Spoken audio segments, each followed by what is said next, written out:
প্রিয় দর্শক বন্ধু, নমস্কার। আমি প্রথমেই আমার ডিসক্লেমারটি দিয়ে রাখি। আমি সেবি রেজিস্টার্ড রিসার্চ অ্যানালিস্ট নই, কারণ আমার বয়স 70 বছর। 30 বছর হলে পরীক্ষা দিয়ে হয়তো হতে পারতাম। তা এই ভিডিওতে আমি আপনাদের সামনে যা উপস্থিত করতে চলেছি সে সবই শিক্ষামূলক। এখানে আমি কোনো টিপস বা রেকমেন্ডেশন করছি না, বা কারো হয়ে ইনফ্লুয়েন্সিংয়ের কোনো ঘটনা আমি এখানে ঘটাচ্ছি না। শুধুমাত্র স্মার্ট মানি আপনি কি করে রোজগার করবেন সে সম্পর্কে একটা ছোট্ট ধারণা আপনাদের দিয়ে দিচ্ছি এই ভিডিওর মাধ্যমে। আমার পক্ষে যতটা সম্ভব, আমি 50 বছর ধরে এই কলকাতা শেয়ার মার্কেট বলুন, বা তারপরে ন্যাশনাল স্টক এক্সচেঞ্জ যখন তৈরি হয় তখন থেকে বলুন, আমি এর সঙ্গে যুক্ত। আমি ইনভেস্টমেন্ট কলেজ লাইফ থেকে করে যাচ্ছি এবং ক্রমাগত করে যাচ্ছি। কিন্তু একটা জিনিস গুলিয়ে ফেলবেন না, আমি কিন্তু ওয়ারেন বাফে নই। উনি অনেক প্রণম্য লোক, উনি অনেক বয়স্ক। এবার প্রত্যেকের ফিলোসফির সঙ্গে প্রত্যেকের ফিলোসফি মেলে না, কিন্তু আমি কয়েকটা প্রেডিক্টেবল জিনিস আমি করতে পারি। তা যাই হোক, আজকে আমি এখানে আপনাদের সামনে উপস্থাপনা করতে চলেছি স্মার্ট মানি সম্পর্কে। এবার অনেকের মনেই প্রশ্ন হবে যে স্মার্ট মানি বিষয়টা কি। ধরুন, আপনি আজকে যে অ্যান্ড্রয়েড ফোনটা ব্যবহার করছেন সেটাকে কি বলা হয়? বলা হয় স্মার্টফোন, তাই তো? আপনি বাড়িতে যে টিভিটা দেখছেন, যে কোনো কোম্পানিরই হোক, বড় বড়, তাকে বলা হয় স্মার্ট টিভি। আপনি হয়তো 55 ইঞ্চ বা 65 ইঞ্চ, আজকাল তো আরও বড় রেঞ্জের টিভি বেরিয়ে গেছে। এনিওয়ে, তা এইগুলোকে বলা হয় স্মার্ট।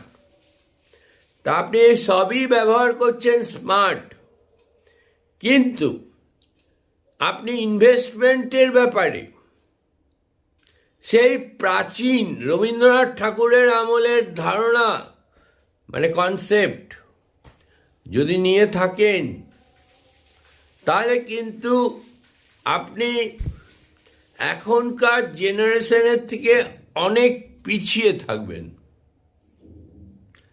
তাই আমি আপনাদের কাছে আজকে শিক্ষামূলকভাবে, this is a video only for educational purpose, not to influence anybody, any person, কারণ আমি কারো কাছ থেকে টাকা পাইনি, আর টাকা কেউ দিতে চাইলেও, অফার করলেও আমি টাকা নেব না, কারণ আমি আগে আপনাদের স্বার্থ দেখব, সাধারণ লোকের স্বার্থ আমি দেখব।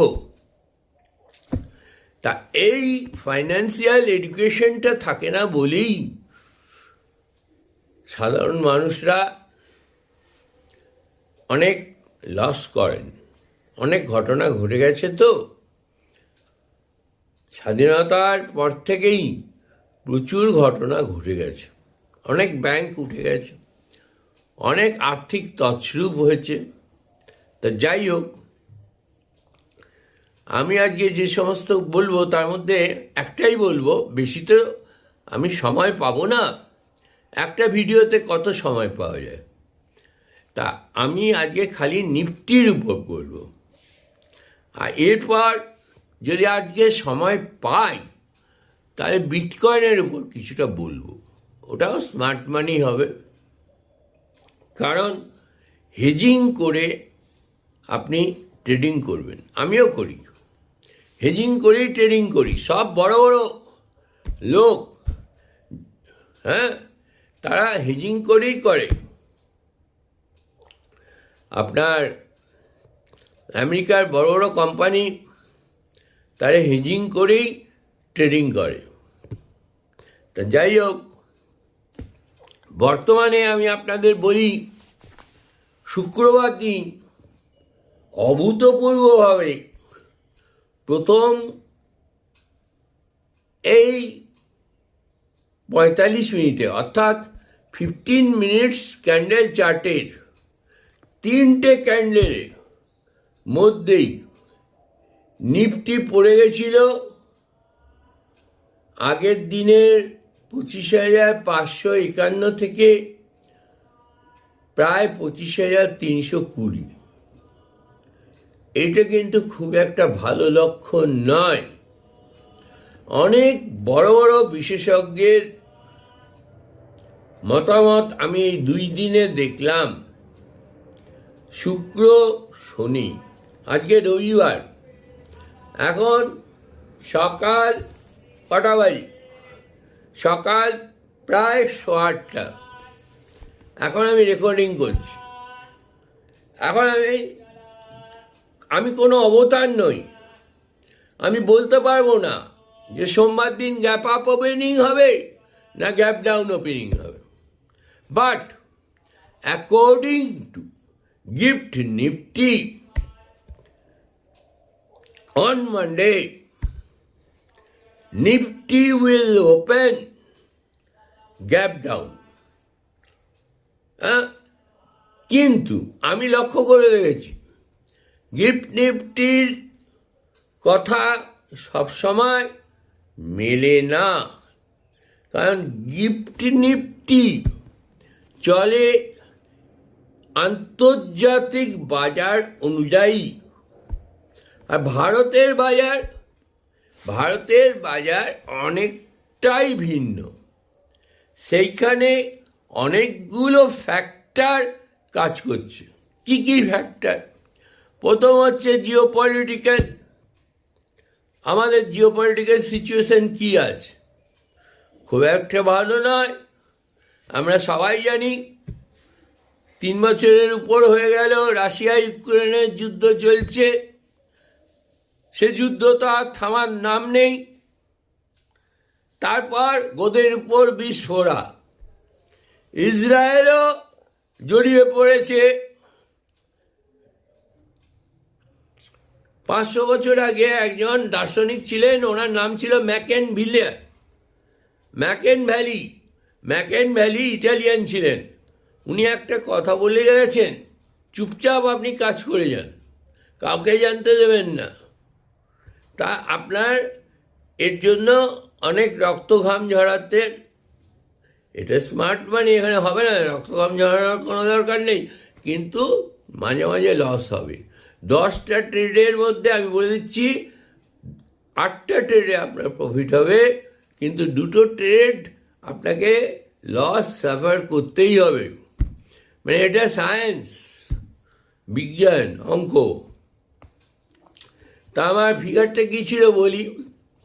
2 ডিসেম্বর যেটা এক্সপায়ারি ডেট, তার 25,600 কল আমি সেল করছি 334.06-এ।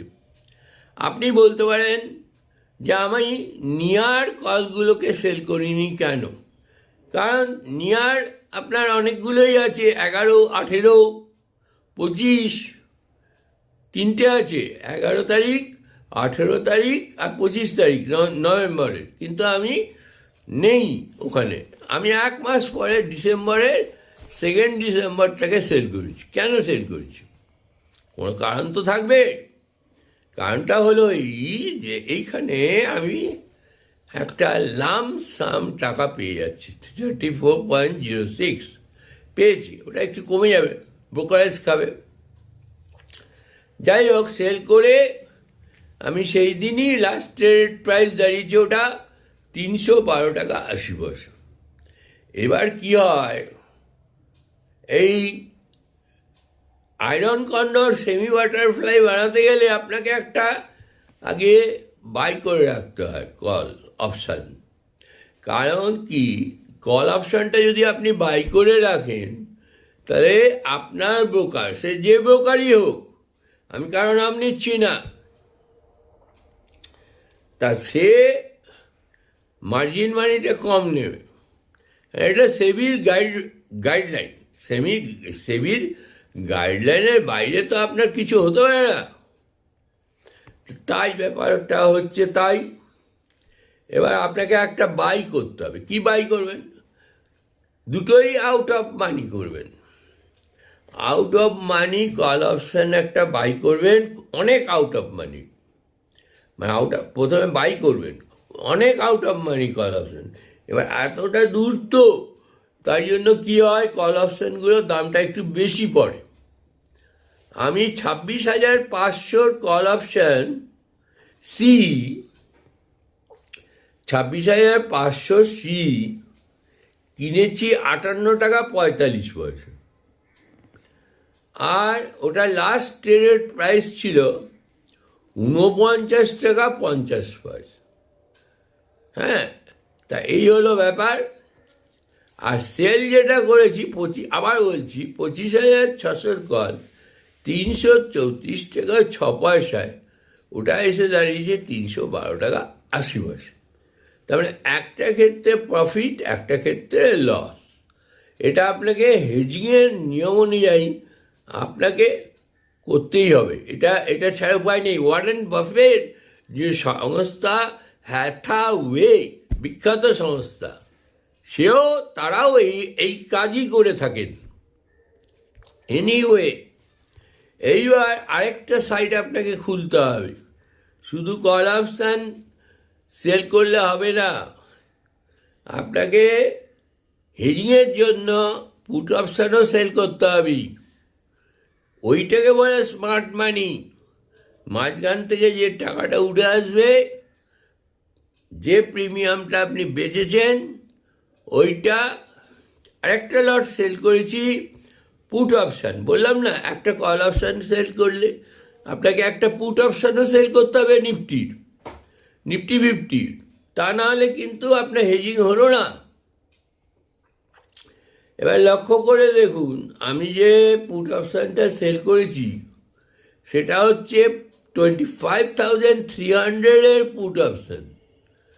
আর ডেটটা লক্ষ্য করবেন, ডেটটা হচ্ছে 25 নভেম্বর 2025। তার মানে কি হলো, কল অপশানটা অনেক ফার কল অপশান আমি সেল করেছি। আর তার থেকে একটু নিয়ার পুট অপশান আমি সেল করেছি। যদি পারি আজকে সন্ধ্যাবেলা বা কালকে আমি আবার আপনাদের সামনে উপস্থিত হব, এবং অবশ্যই স্মার্ট মানি নিয়েই উপস্থিত হব। নমস্কার, আপনারা সবাই ভালো থাকবেন, সুস্থ থাকবেন। জয় হিন্দ।